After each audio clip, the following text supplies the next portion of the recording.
Okay, hoping this is working. Is it recording? Yes. Okay. It's been a while since I did this. Okay. I'm at Allegany College. Hopefully you can see me okay. And I'm on the college campus. Anyways, I'm going to do a video showing how to set up the telescope. I got here a bit late, so we're going to try to find Venus.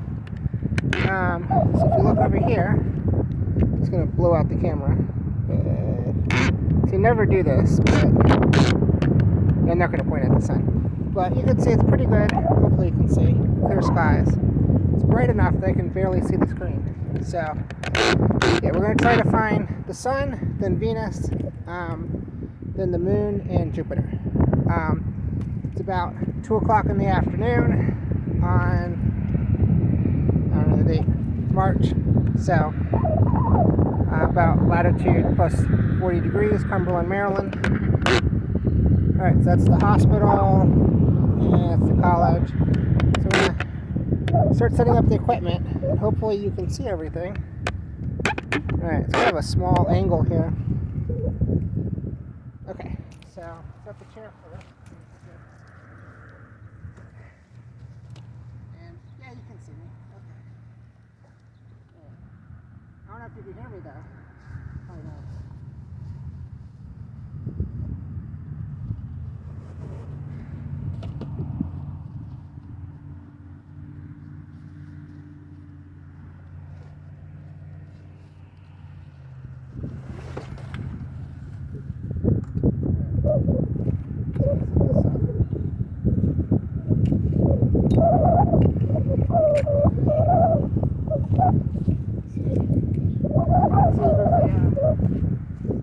Put this over here.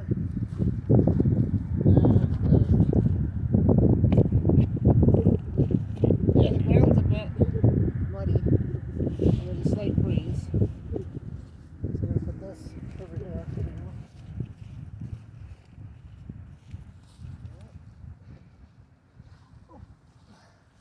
This is the telescope. So turn this around so you can see. There you go. You're still recording, right? Oh yeah. Okay.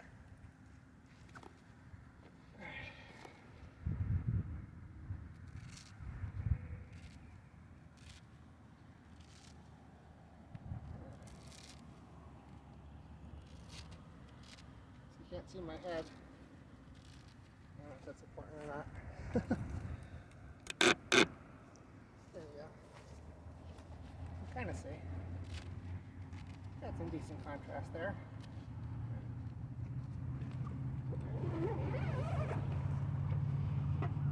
Yeah, I don't have the external microphone set up yet. I didn't get a chance to test it out, so I don't know if you can hear me or not. Alright. Well,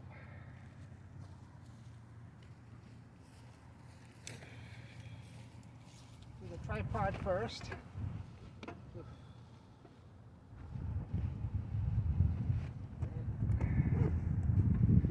There we go. That's the tripod. You can see it. Alright. Put this down.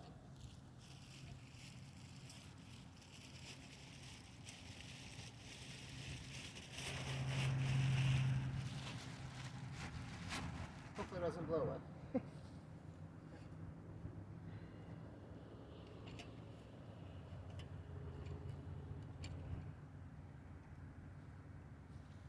Alright, so I can show you how to set the tripod. So I can't see. There you go. Okay, so that's the tripod. So what I usually do, if you can't hear me, is try to get one of the legs pointing towards the sun.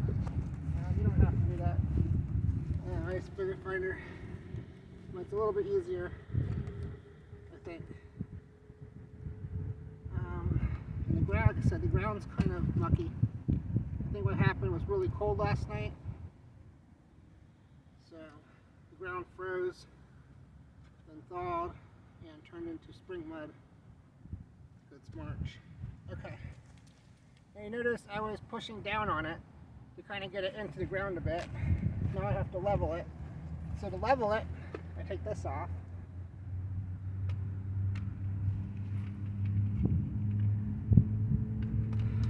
And this is an Orion Star Seeker.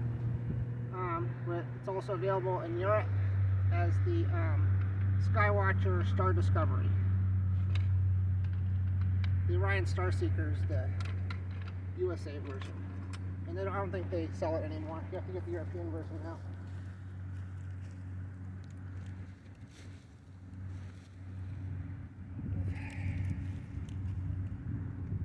Alright. So now I'm going to find the level.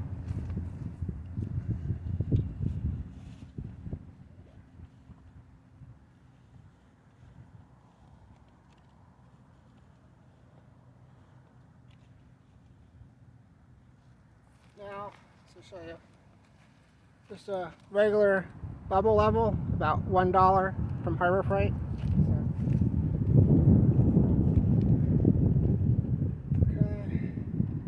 Okay, and I'm gonna get all muddy here. It's gonna get down on the level.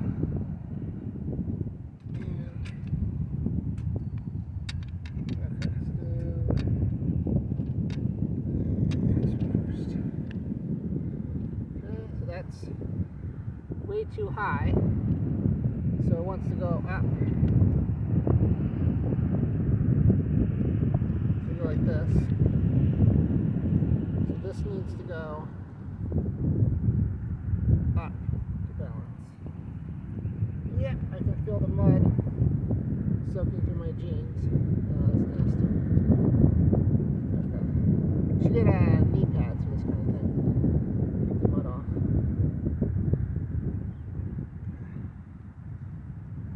The problem with this type of ground is that the ground will settle, see, and then it changes your alignment. That's why you really got to push it in. You should do this on pavement probably. Might be a little bit easier. Alright, so I'm going to off-axis it a little bit and push it back down. It's still off center.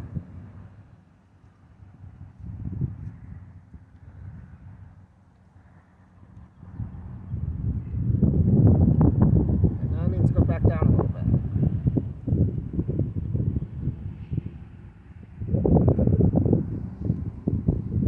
Alright, so that's centered on one axis. Got 3 legs. That one's already good. Check this one first. They're pretty close to center. Let's get this one.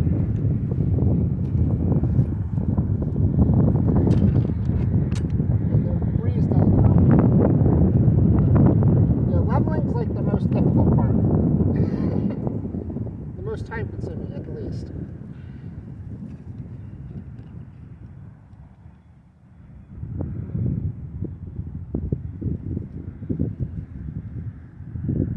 And that mud is not helping. I get mud on my fingers now. It's not good.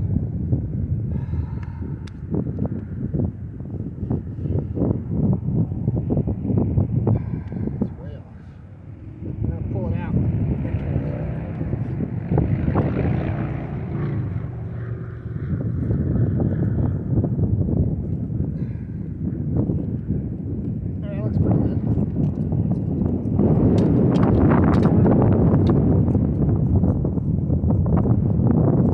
This one's not level anymore.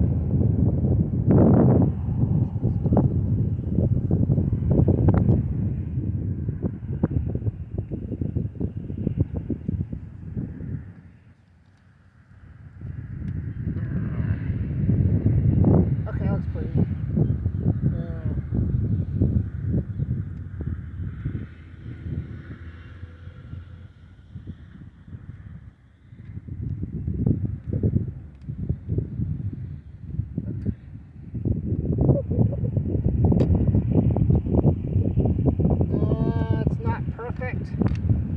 Which it really should be. I think that's the best. Okay, I can go down a little bit. push down in the middle. It's equal.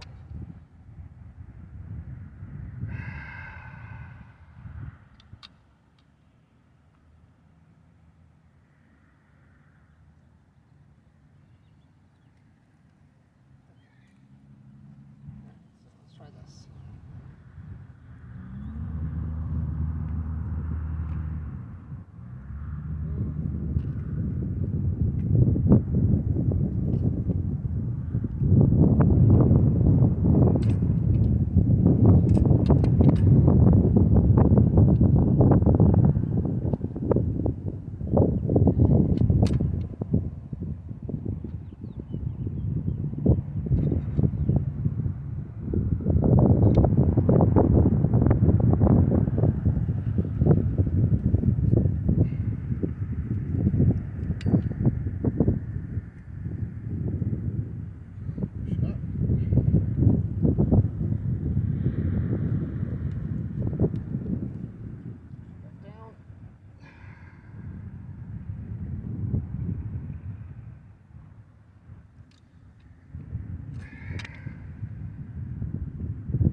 I'm just sick and tired of, oh my god. I don't know if you can see that on the camera. It's nasty. Yeah, I'm just sick and tired of leaning in the mud. It's close enough, so, yeah.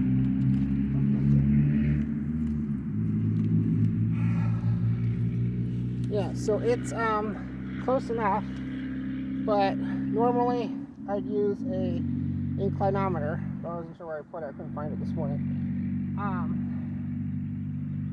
Yeah, but this could be leveled better, but with the mud, it's not.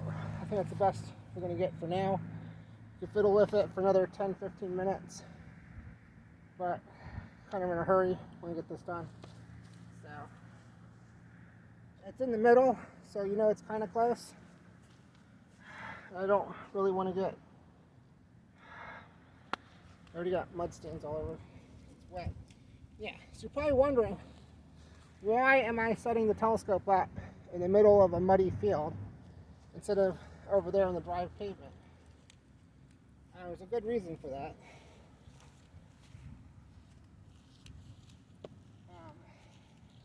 The answer is that you'll get better seeing quality if the telescope is set up on grass, dirt, or mud. Pavement is like the worst possible place you can put a telescope in the daytime because the heat radiates up off the pavement and destroys your seeing quality. So yeah, this is good for the telescope. I mean, good for the optical tube, the seeing, but difficult to set up the tripod with. Okay, so I'm going to assume that's close enough. We'll find out when we try to do the alignment. So what's going to happen is, if this isn't perfectly level, you're going to get tracking errors. So we'll find out how bad it is. Yeah. Especially in the daytime, it's really bad because we can't do star alignment, like a 3-star alignment. Right now, I think the only 2 stars that are visible are Sol and Vega. So, Vega is a tough one. To the naked eye, of course, assuming you have eclipse glasses or solar binocular, the only star you're going to see is the sun, Sol. But with a telescope, you can see Vega and Sirius. Has to be at least magnitude 0 brighter, usually, to see it in the daytime. So it's pretty much just Vega and Sirius, I think, for daytime stars. At least at this latitude.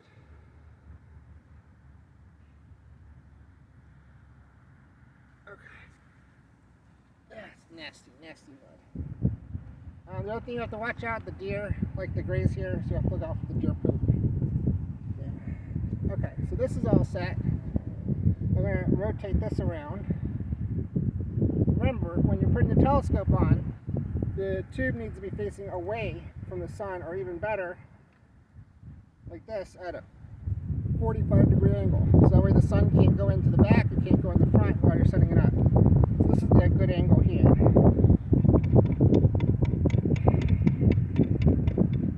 And remember, never look at the sun. You know the direction of the sun by the shadow. I don't know if you can see the shadows. Oh yeah, you can see shadows. Kinda. Yeah, you tell by the direction of the shadows. So pull this up. I got some mud on my fingers, but it dries off quickly. Okay, let's get the tube on.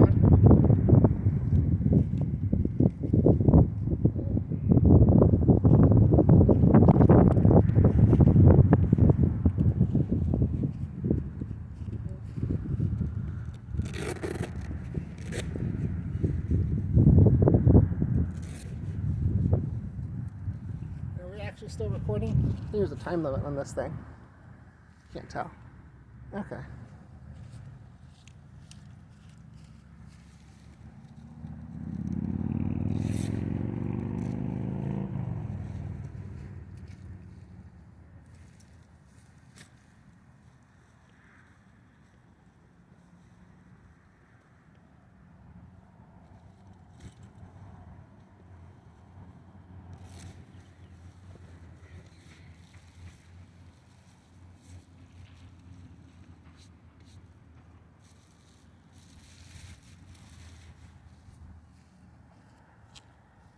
So, I don't know if you can hear me back here.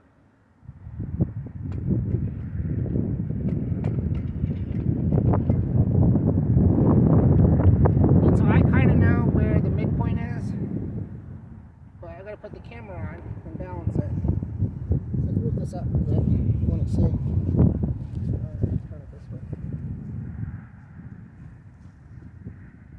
Yeah, so keep it at a right angle. Sorry, I said 45 degrees, I meant 90 degrees earlier. A right angle, 90 degrees from the sun, so the sun can't go in the back, can't go in the front. Yeah.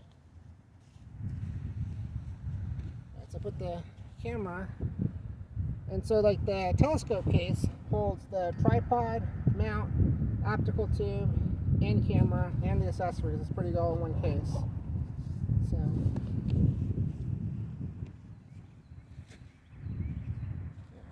Put this on, so I'll show you a close-up. This is the camera. I already put the T adapter, extension tube, and T-ring on. Yeah.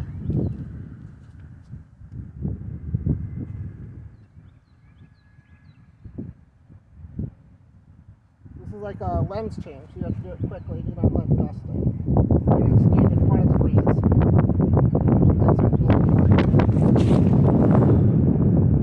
Saw that.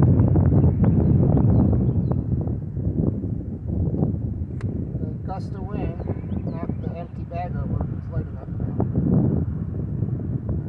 Tighten this up first. Yeah, don't let go of that. The bag is empty except for some random accessories. Right, it's going to keep blowing over, so I'm going to put it over here.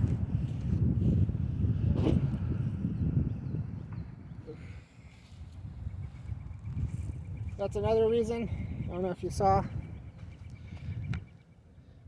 Where's the table? Yeah, you want a good amount of space, obviously, between the tripod and the table in case the table blows over. You never know. So.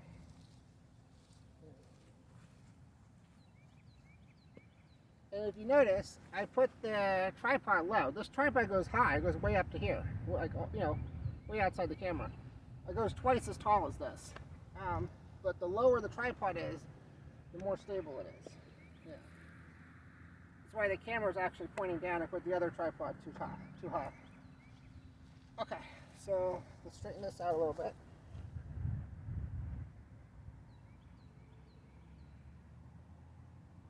Yeah, so this can be at any angle you want. Can you see? Yeah. But I like to have it parallel with the horizon. That way when I see the photos, I have a point of reference. So I know that the bottom of the photo is parallel with the horizon. This is an altazimuth mount. So okay, so I'm gonna put the finder on next.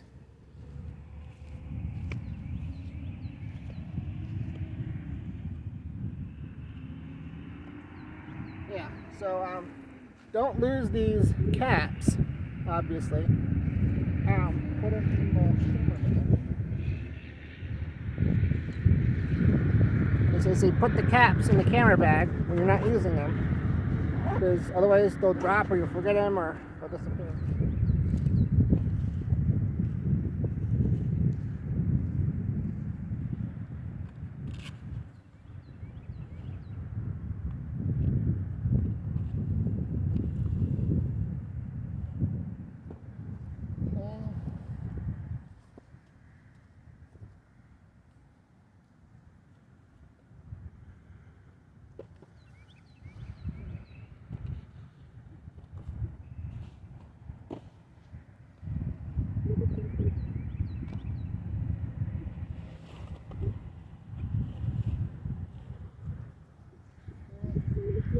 So I keep the finder scope in this little Vivitar gadget bag.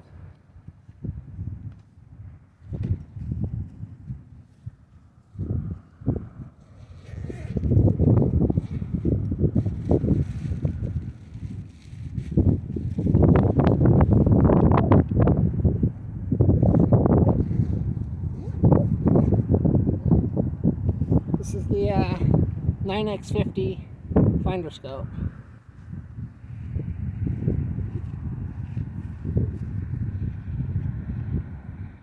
Now you don't need the illuminator in the daytime, but I keep it in there just in case. I don't want ambient light getting in through the illuminator hole, so I keep it in there anyways. There's a lot of ambient light in the daytime. It's not like at night. Yes, if you were doing visual observing, you would need a blackout cloth to cover the telescope and yourself, just to block out the ambient light. It's really bad. Like, just around the eyepiece. Yeah. Okay. So just a reminder, never ever ever use a finder scope in the daytime. So if you'll notice, I keep the cap on, and I'll show you how to use it later very carefully. But for now, everything's capped and sealed. So I'm going to go ahead and put the solar filter on and then balance it. So you want everything on it first. Right. There's another reason for doing this. I'll tell you in a minute. I'm hoping you can hear me. Okay. This is off. Optics look clean.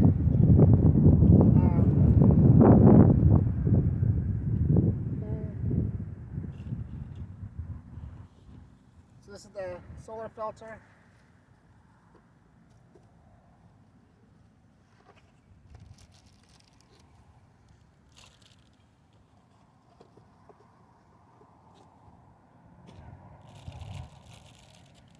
So I only use AstroZap solar filters.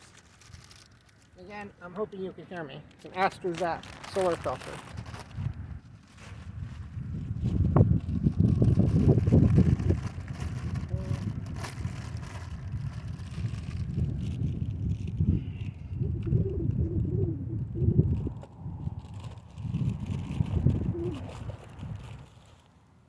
Especially when it's a little breezy like this, you want to be really careful.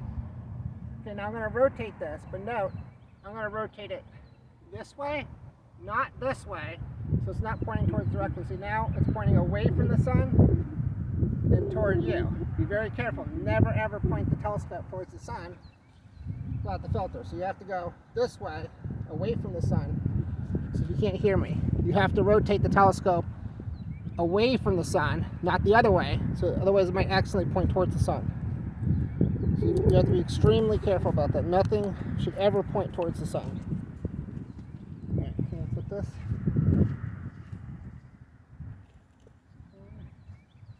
the filter, so I just give it a quick visual inspection.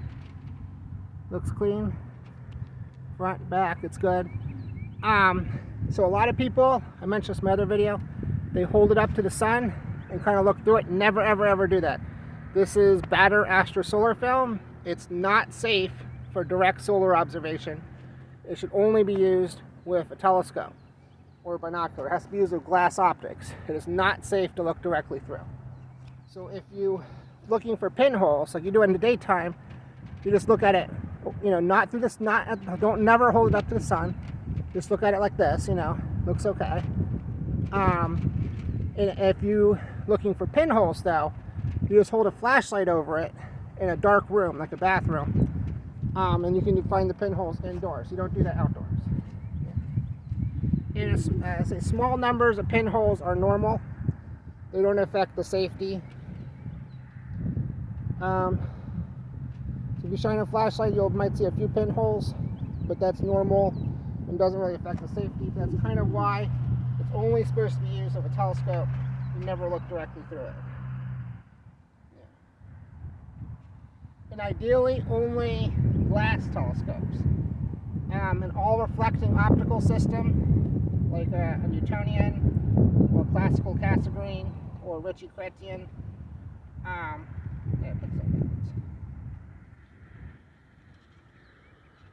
Because the glass absorbs ultraviolet light. So the more glass the better, at least for eye safety.